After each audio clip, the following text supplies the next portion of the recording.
Hello everyone and welcome back to Train Sim Classic. Today we're going to be taking a look at the brand new AEM-7 DLC made by Reppo. And as you guys can see, we do have three AEM-7s today. The Phase 3 and the Phase 4, they're off to the left and in the center, are Reppos.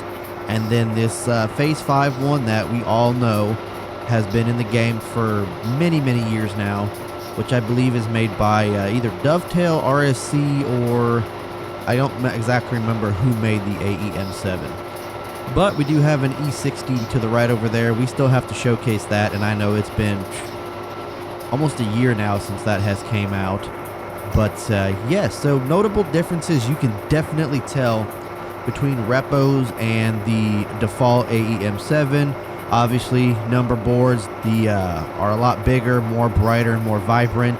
The paint is more vibrant as well. This one just kind of looks dull, dark, all of that. Driver's the same. Wipers are different.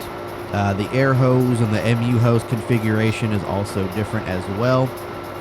But you guys also can tell by the headlights are different. The ditch light housings are different. Basically, you can tell the differences between the two. Now, Reppo's version only comes with the Phase 3 and the Phase 4, which you can also see the notable differences between the two, as the Phase 3 is the as delivered, no ditch lights, and the Phase 4 has the ditch lights there at the bottom, which you guys can see, which obviously the Phase 5 will as well. Now, with this DLC, you do get the two AEM-7s in a running and cold and dark variant, and you also get Amfleet coaches and cafe cars, which you guys have already seen the Phase 3 ones that do come with the E60, which we still haven't showcased. I do apologize for that. I know I'm a year late, but we do have these beautiful new modeled Amfleets, which I think are going to be the standard Amfleets that we use for scenarios going forward, since, you know, these are nice, these were awesome to use back in the day. But I gotta say though, the newer ones are the best, are the better ones. They're better modeled, they're more vibrant, and they have so much better interiors. So we do have the Phase 3 variant, which is my second favorite, and then we have the Phase 4 variant, which this is my all-time favorite paint scheme on Amtrak. Phase 3 comes second, but Phase 4, man, not the Phase 4B, which they're using now, just this Phase 4 right here was my all-time favorite paint scheme, and I wish they never changed from it. I wish they never went to Phase 5. I wish that this was the paint scheme that they used, you know, all throughout, or even just going back to Phase 3. But Phase 5 to me and Phase 4B is just, it's junk. It really is. But let's go ahead and hop into the cab of the default AEM-7 first, kind of do some comparisons of the cab and all of that. And then we'll also kind of go do comparisons of the coaches. I don't think I put a cafe. Okay, so I did put a cafe for those. So here we are in the cab of the default AEM-7, which is the one that we've had for many years. Obviously, very bland. I mean, we can open windows. We have the standard controls, reverser, throttle, brakes, horn, cab signaling, all of that good stuff. Now, if you remember in this one, we can only look at the right side, the front, and the left side. We cannot even go any more further, turn the camera, nothing. And you guys see how bland this cab is. So we have basically some controls that we have over here. Can't even use them all. I still have no idea how to use the cruise control. I've never been able to figure that out. Then we got your wiper switches and all that over here. And then we just have a bunch of random dials and whatnot. The radio. Nothing up above, or, you know, sunscreen, sun shields that, you know, basically go cover the entire windshield, which is kind of unprototypical. And then your conductor side, which this should be your emergency brake right here. Emergency brake valve, but there is no brake. And then we have just a random speedometer. So now we are in the cab of Reppo's AEM-7. And you guys can see much more to work with here. Much more detailed cab and everything. Very nice looking. I love this. We got windows that open as well. And we can actually do a full 360 view of the cab. as well as we can come back here, open up this cabinet, and then we have, you know, battery protectors, battery override, and I believe all of these are actual functional dials and buttons that we can do stuff with. So we got pantograph selector, auxiliary power source, you know, ground relay cutout, battery switch. We have a plug-in. I think the only one we can't. Okay, so we can basically, they're all functional, and you have to come to the handle to shut it. But yeah, so let's go ahead and look at the conductor side real fast. So we do have the speedometer like we have on the other AEM-7. We don't have that stupid note that says emergency brake valve. We actually have a emergency brake valve that is not functional. Can't use it. But we don't have sunshades on this, as I don't think we have sunshades on this side that work. No, we do not. But we should have sunshades over here. I just haven't figured out how to actually put them down yet. But looking at the top here, we have the horn cab light, which we'll go ahead and sound the horn here in a second. But we have a bunch of different stuff up here. We got fault reset, attendant calls.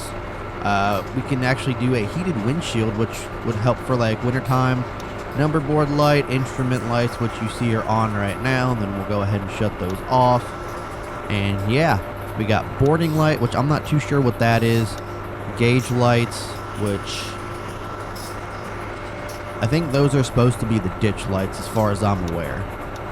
We got EP brake switch, machine room lights, which will turn the lights on back here. You guys can see they're on, and then now they are off. Very cool. And then obviously cab lights. And then we also have this right here, which will tell us all of our different faults on the train. So we have HEP, basically faults and like different things to let you know stuff is on or stuff is cut out or whatever. So very cool. Very cool indeed. Then it'll also have this right here, which is for your amps, your dynamic brake, and I think the part to the right here actually tells you how much volts you're getting from the pantographs, which is cool. Bell button right here, which this is what the bell sounds like inside the cab, and we'll go ahead and sound the horn here as well.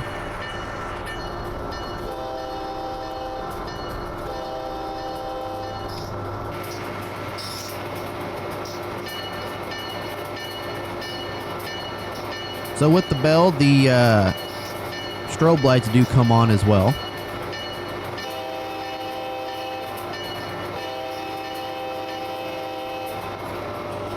And then obviously with this one, for some reason the pantograph shuts off on this one. I'm not too sure why, but gauge lights would be your ditch lights, I'm pretty sure. I think that's what the manual said.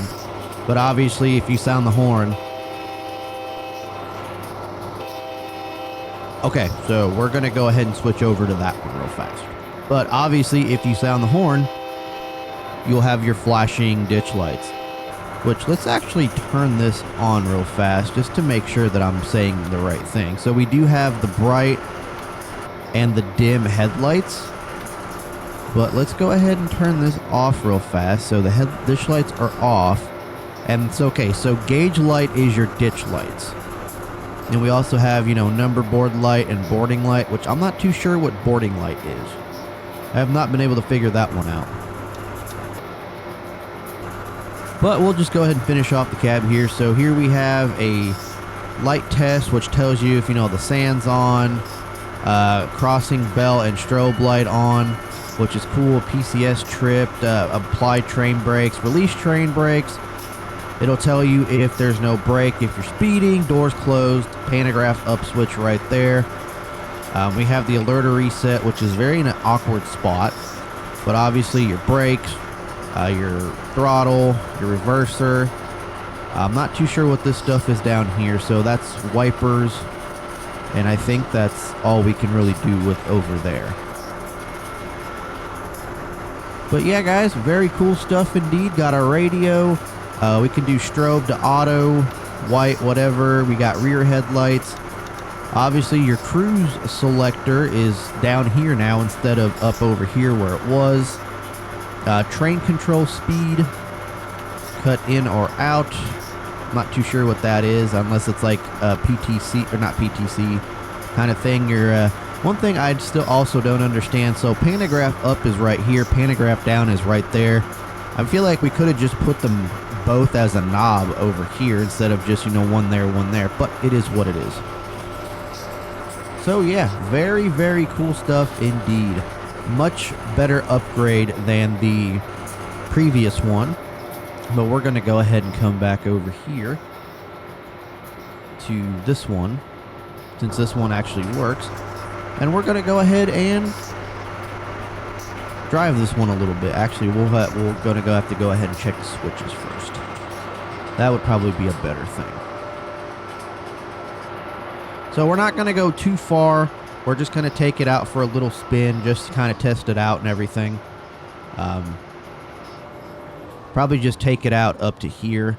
This is kind of a showcase video. We're not going to be driving it too far. We'll get into the scenarios here soon. I'm hoping that somebody does make a Phase 5 repaint for this, so that we can actually use that instead of the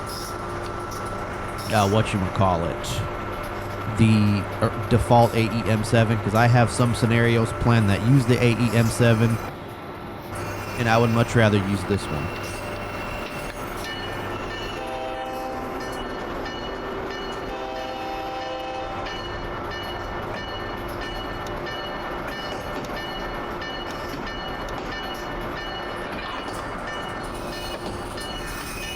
So I don't think this might actually work, unless we have to like turn it on or something.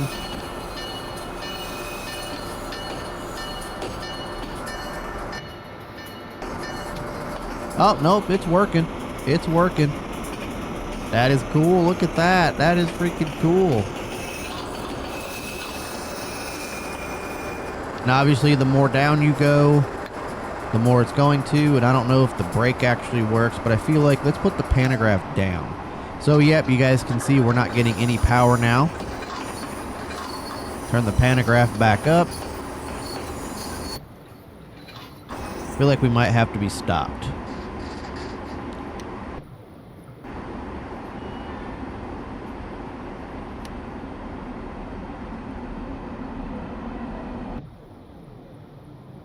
Yeah, I feel like we're going to have to be stopped to put... What the... There we are. It's like, where's my train?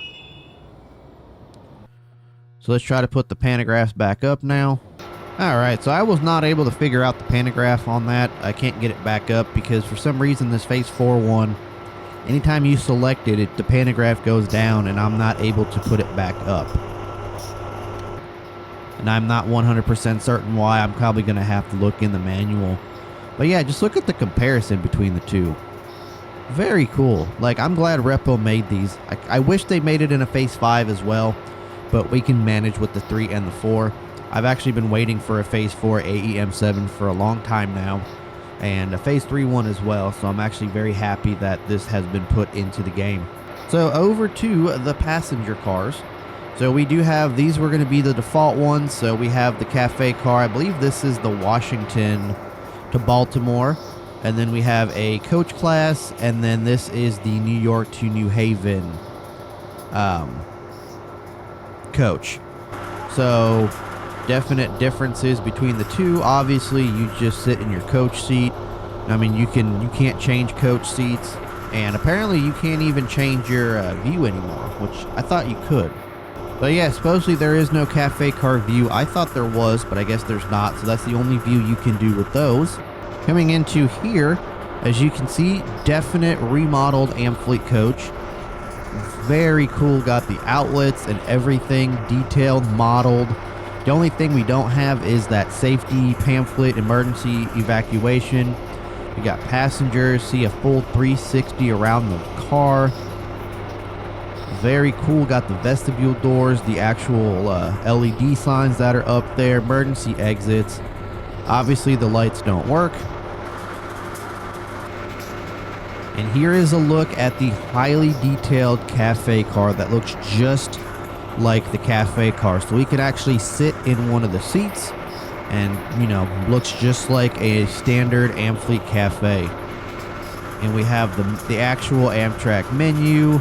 I believe the pictures that they use, the fridges, the actual Amtrak microwave, and everything. And then obviously it's just a cafe, so there's no business class seating in this one.